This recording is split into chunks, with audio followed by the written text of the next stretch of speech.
गुरु साहब जी सानू दुध देओ, सानू पुत देना करो कि ओदी कोई कीमत थोड़ा है पुत्र की, किन्नी कीमत का पुत्र मिलना है। भाव के गुरु जी साडी तुछ भेटा तो प्रसन्न हो के ते वड्डियां वड्डियां दातां दिंदा है। ते जे असीं गुरु घर दे विच बिना मतलब तो निंदिया करांगे, किसी दी रोजी रोटी मूँह दे विचों सीवांगे, किसी नूं तंग करांगे ते ओदा भी ते फिर वड्डा भारी फल प्राप्त होना है। गुरु रामदास महाराज जी सच्चे पातशाह अमृतसर की धरती ते सजे हुए चौंकड़ा मारिया, अमृतसर की पवित्रता महानता दर्शा रहे संगतां नूं कि इत्थों दी की महानता है। ते एक सिख कहता सतगुरु जी आप जी कहते हो एडा बड़ा फल प्राप्त होगा जेड़ा इत्थे इशनान करेगा, हरि मंदिर के दर्शन करेगा। ते सतगुरु जी जे कोई इत्थे आण के निंदिया करेगा, पाप जितवेगा, सतगुरु जी कहते भाई फिर तू आपे ही सोच ला, जे चंगे काम का फल 1 रुपये का 100 गुना फल मिलना है, ते जेड़ा मंदे कर्म जितवेगा, किसी की निंदिया करेगा, किसी दे नाल बिना मतलब तो धक्का करेगा, ते ओनू हज़ारां गुणा फल जेड़ा बुरे का बुरा भोगना पैंदा। क्योंकि भगत जी कहते हैं ना जे तू सियाणा है ना, ये बुरे कर्म ना लिखी जा, ये ना देखी जा कि मैं किसी दे नाल धक्का करी जाना, किसी का बुरा करी जाना, मेरा थोड़ा पता लगता। मैं जे दो गल्लां ही किसी नूं कहना ना भी इदां कर दिओ, इहदी रोजी रोटी बंद कर दिओ, इहनूं आपां इत्थों कढ देईए, इहदे नाल आ कर देईए। गुरु दे घर दे विच जिकर गुरत वो लेखे लिखी जाते। गुरु ने एक दिन जिदन न्याय करना है ना, उहदे न्याय नूं तेरे तो झल्लिया नहीं जाना। गुरु दे घर दे विच रह के किसी दे कीते होए धक्के नूं सिख जान लवेगा गुरु के आसरे के नाल, पर जिन्हें करना है गुरु ने उन्होंने ढोई नहीं फिरते, फिर उन्होंने अपने ऊपर जाना पवेगा।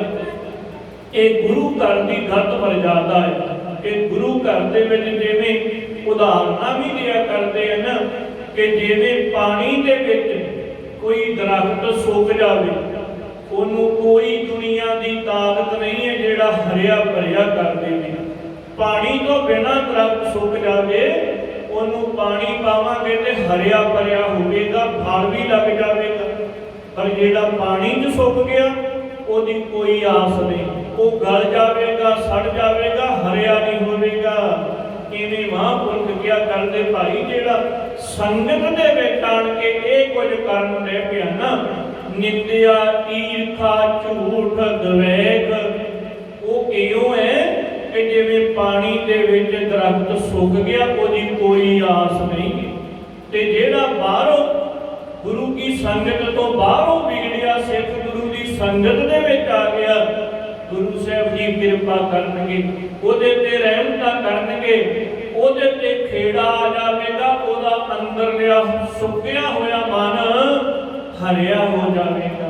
क्योंकि गुरु जी कहते सोया मन जगाई, गुरु जी की कृपा के नाल ओदा मन सुता होया जाग पवेगा।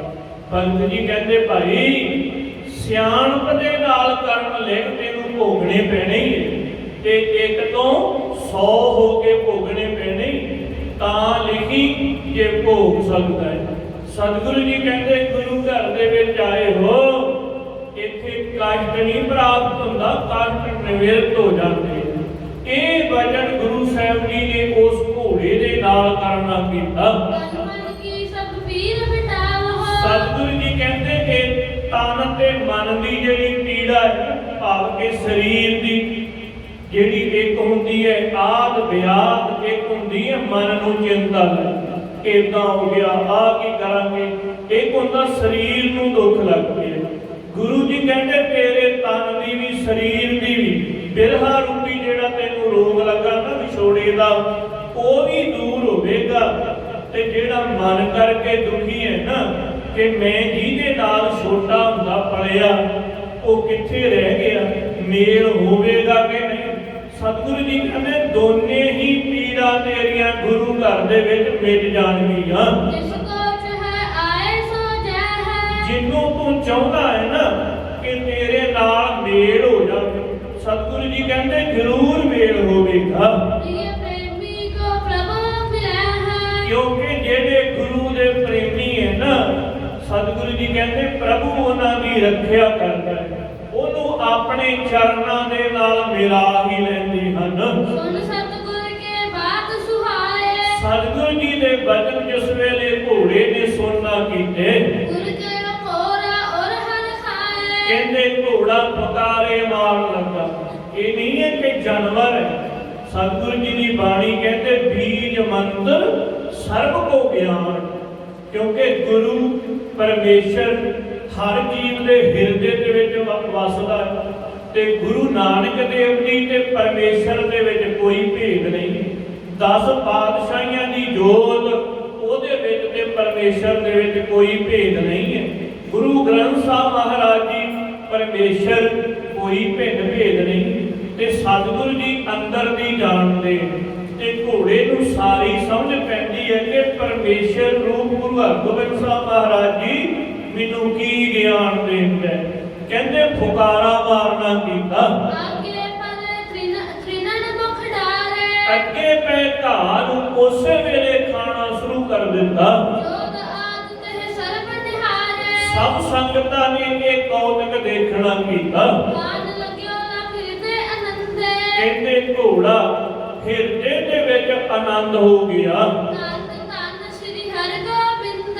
ਸੰਗਤ ਕਹਿਣ ਲੱਗੀ ਕਿ ਧੰਨ ਗੁਰੂ ਹਰਗੋਬਿੰਦ ਸਾਹਿਬ ਮਹਾਰਾਜ, ਜਿਨ੍ਹਾਂ ਦੇ ਬਚਨ ਜਾਨਵਰ ਵੀ ਸੁਣਦੇ ਅਤੇ ਮੰਨ ਲੈਂਦੇ ਅਤੇ ਪ੍ਰਸੰਨ ਹੋ ਜਾਂਦੇ। ਧੰਨ ਗੁਰੂ ਹਰਗੋਬਿੰਦ ਸਾਹਿਬ ਮਹਾਰਾਜ ਜੀ।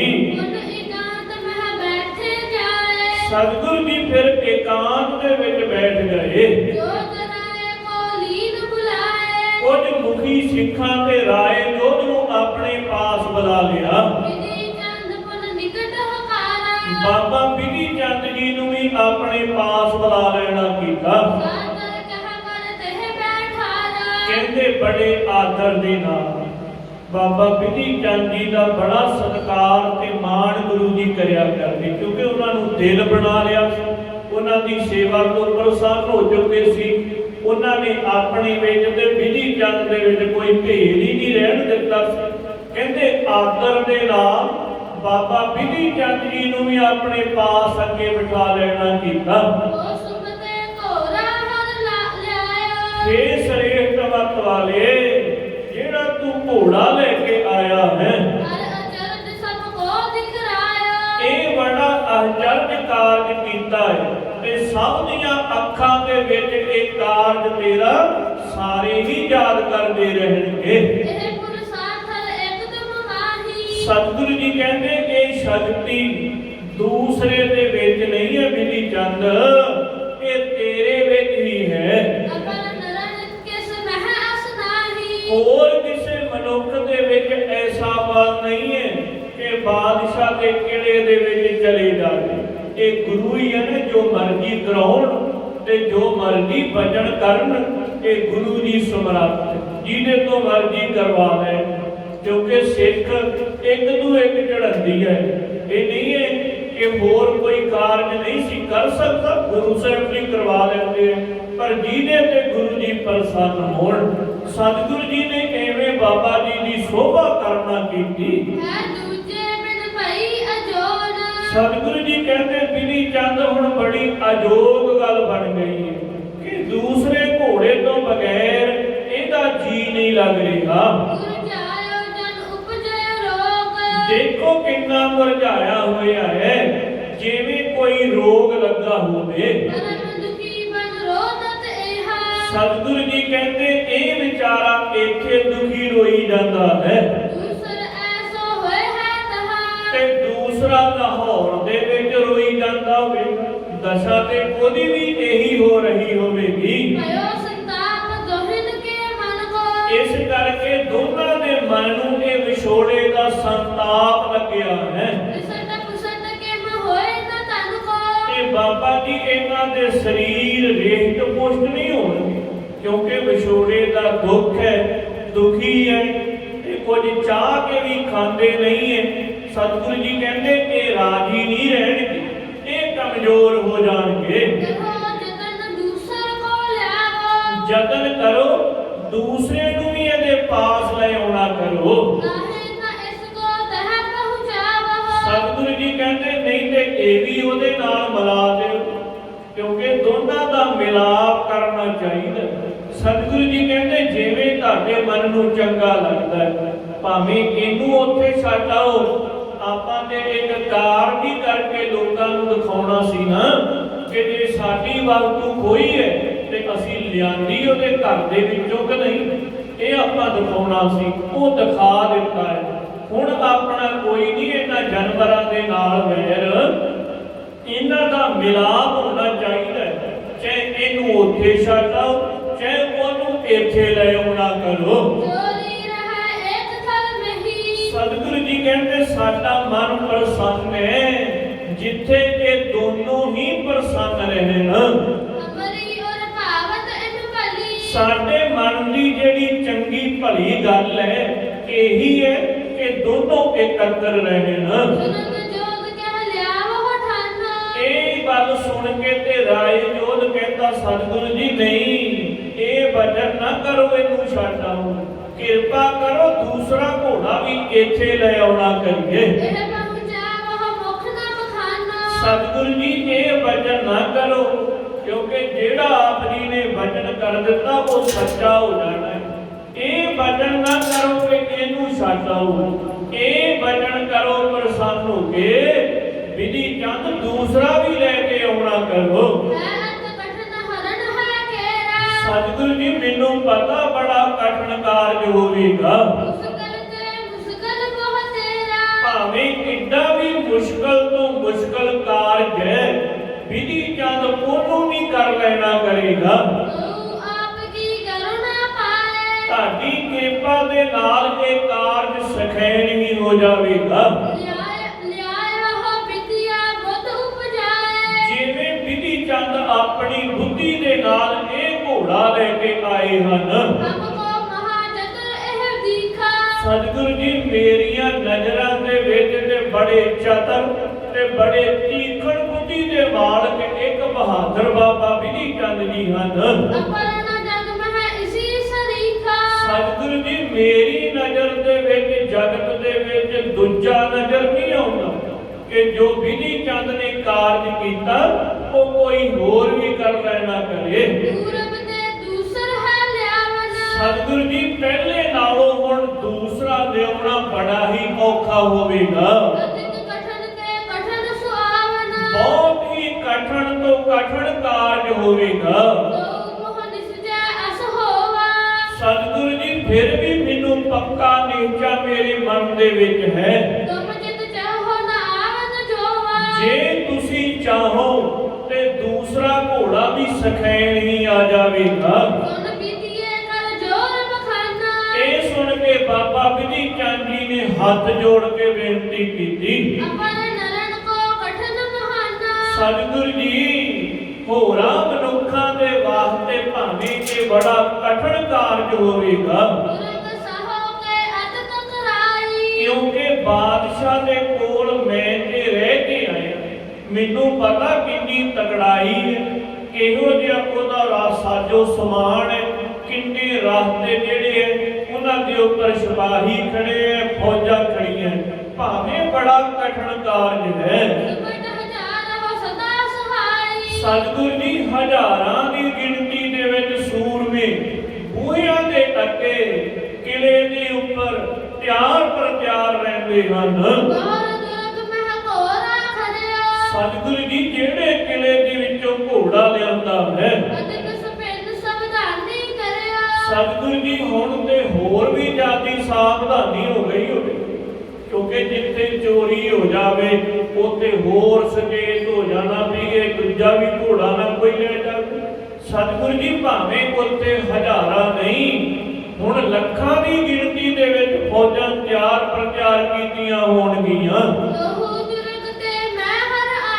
ਸਤਿਗੁਰੂ ਜੀ ਫਿਰ ਵੀ ਮੈਂ ਉਸ ਕਿਲੇ ਦੇ ਵਿੱਚ ਜਾ ਕੇ ਘੋੜਾ ਲੈ ਆਵਾਂਗਾ।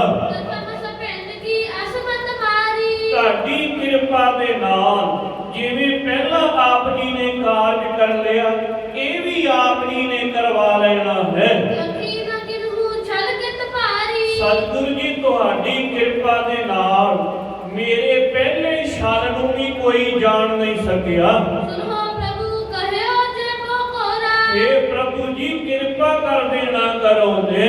ਆਨ ਮਿਲਾਵੋ ਮੈਂ ਇਸ ਜੋਰਾ। ਤੁਹਾਡੀ ਕਿਰਪਾ ਦੇ ਨਾਲ ਦੋਨਾਂ ਦਾ ਜੋੜਾ ਤੁਹਾਡੀ ਚਰਨਾਂ ਦੇ ਵਿੱਚ ਮਿਲਾ ਦੇਣਾ ਕਰਾਂਗਾ। ਆਇਤ ਪਾਣੀ ਦੇ ਬਟ ਲਾਖੇ। ਸਤਿਗੁਰੂ ਜੀ ਹੱਥਾਂ ਦੇ ਵਿੱਚ ਭਾਵੇਂ ਸ਼ਾਸਤਰ ਧਾਰੀ ਲੱਖਾਂ ਵੀ ਸੂਰਮੇ ਕਿਉਂ ਨਾ ਖੜੇ ਹੋਣ, ਉਹ ਸਾਵਧਾਨ ਬਨਹਿ ਸਭ ਰਾਖੇ। ਸਤਿਗੁਰੂ ਜੀ ਭਾਵੇਂ ਕਿੰਨੇ ਵੀ ਸੂਰਮੇ ਸਾਵਧਾਨ ਹੋ ਕੇ ਰਾਤ ਦਿਨ ਰਾਖੀ ਕਰਦੇ ਹੋਣਗੇ। ਐਸੀ ਕਰੋ ਬਚਨਾ ਦਿਲ ਕੀ। ਸਤਿਗੁਰੂ ਜੀ ਤੁਹਾਡੀ ਕਿਰਪਾ ਦੇ ਨਾਲ ਮੈਂ ਐਸਾ ਦਾਨ ਆਣਾ ਕਰਾਂਗਾ।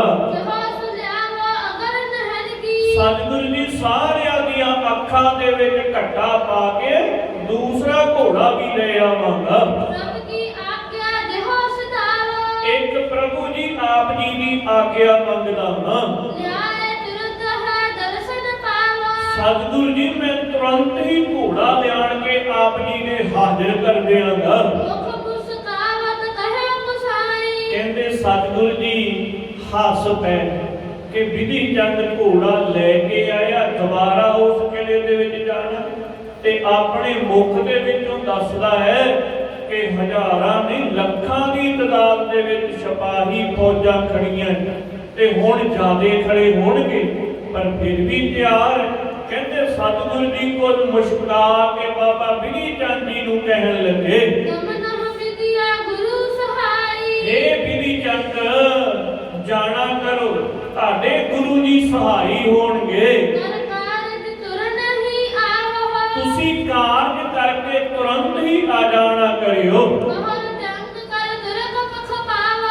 ਫਿਰ ਆਪਾਂ ਜੰਗ ਕਰਕੇ ਤੁਰਕਾਂ ਨੂੰ ਮਾਰਨਾ ਕਰਾਂਗੇ। ਸੁਨਤ ਉਠਿਓ ਪਗ ਪੰਕਜ ਹਾਥ। ਇਹ ਸੁਣ ਕੇ ਬਾਬਾ ਵਿਧੀ ਚੰਦ ਜੀ ਉੱਠ ਖੜੇ ਹੋਏ। ਕਰ ਕਰ ਪ੍ਰਿਯ ਔਰ ਟੇਕਿਓ ਮਾਥ। ਸਤਿਗੁਰੂ ਜੀ ਦੇ ਚਰਨਾਂ ਤੇ ਮੱਥਾ ਟੇਕਣਾ ਕੀਤਾ। ਬਤ ਉਤਸਾਹੋ ਤਾਰ ਪ੍ਰਸੰਥਾ। ਕਵੀ ਜੀ ਕਹਿੰਦੇ ਬੜੇ ਗੁਰੂ ਜੀ ਪ੍ਰਸੰਨ ਹੋਏ ਬਾਬਾ ਵਿਧੀ ਚੰਦ ਜੀ ਦੇ ਉੱਪਰ ਤੇ ਬੜੀਆਂ ਬਖਸ਼ਿਸ਼ਾਂ ਰਹਿਮਤਾਂ ਕਰਨਾ ਕੀਤੀਆਂ। ਸਤਿਗੁਰੂ ਜੀ ਹੁਣ ਜਿਵੇਂ ਬਾਬਾ ਜੀ ਦੂਸਰਾ ਘੋੜਾ ਲੈਣ ਵਾਸਤੇ ਜਾਣਗੇ, ਉੱਥੇ ਜਾਣ ਕੇ ਵਿਧ ਬਣਾਉਣਗੇ, ਉਹ ਕਥਾ ਆਪ ਜੀ ਨੇ ਕੱਲ ਨੂੰ ਆਣ ਕੇ ਸਰਵਣ ਕਰ ਲੈਣੀ। ਸਤਿਗੁਰੂ ਜੀ ਕਿਰਪਾ ਕਰਨ, ਰਹਿਮਤ ਕਰਨ, ਦਿੱਤਾ ਹੋਇਆ ਉਪਦੇਸ਼ ਸਾਡੇ ਹਿਰਦਿਆਂ ਤੇ ਵਸਾਉਣ। ਲੋਕ ਸੁਖੀਏ ਪਰ ਲੋਕ ਸੁਹੇਲੇ, ਨਾਨਕ ਹਰ ਪ੍ਰਭ ਆਪੇ ਕਿਰਪਾ। ਸਤਿਗੁਰੂ ਜੀ ਦੀ ਕਿਰਪਾ ਹੈ। ਆਪ ਸੰਗਤ ਦਾ ਸਤਿਗੁਰੂ ਜੀ ਦੇ ਦਰਬਾਰ ਦੇ ਵਿੱਚ ਸੱਜ ਕੇ ਸੋ ਕਥਾ ਦਾ ਆਨੰਦ ਮਾਣਨਾ ਕੀਤਾ ਹੈ। ਸਤਿਗੁਰੂ ਜੀ ਕਿਰਪਾ ਕਰਨ, ਇਵੇਂ ਹੀ ਚਰਨਾਂ ਦੇ ਨਾਲ ਜੋੜ ਕੇ ਰੱਖਣ। ਸਤਿਗੁਰੂ ਜੀ ਸਰਬੱਤ ਸੰਗਤ ਦੀ ਹਾਜ਼ਰੀ ਆਪਣੇ ਦਰ ਤੇ ਪ੍ਰਵਾਨ ਕਰਨ। ਦਰੋਂ ਘਰੋਂ ਗੁਰਸਿੱਖੀ ਨਾਮ ਦੀ ਦਾਤ ਚਰਨਾਂ ਦੇ ਨਾਲ ਜੋੜ ਕੇ ਰੱਖਣ। ਸਤਿਗੁਰੂ ਜੀ ਦੀ ਕਥਾ ਕਰਦਿਆਂ ਤੋਂ ਬੇਅੰਤ ਪ੍ਰਕਾਰ ਦੀਆਂ ਭੁੱਲਾਂ ਟੁੱਟੀਆਂ ਹੋ ਗਈਆਂ ਹੋਣਗੀਆਂ। ਨਾਲ ਹੀ ਜੋ ਪਹਿਲਾਂ ਮਨ ਦੇ ਵਿੱਚੋਂ ਵਿਸਰਿਆ ਸੀ ਕਿ ਬਹਾਦਰ ਹਰੀ ਸਿੰਘ ਨਲੂਏ ਦਾ ਅੱਜ ਸ਼ਹੀਦੀ ਦਿਹਾੜਾ, ਉਹ ਗਲਤੀ ਦੇ ਨਾਲ ਉਹ ਬੋਲਿਆ ਗਿਆ ਸੀ ਕਿ ਜਨਮ ਦਿਹਾੜਾ ਹੈ।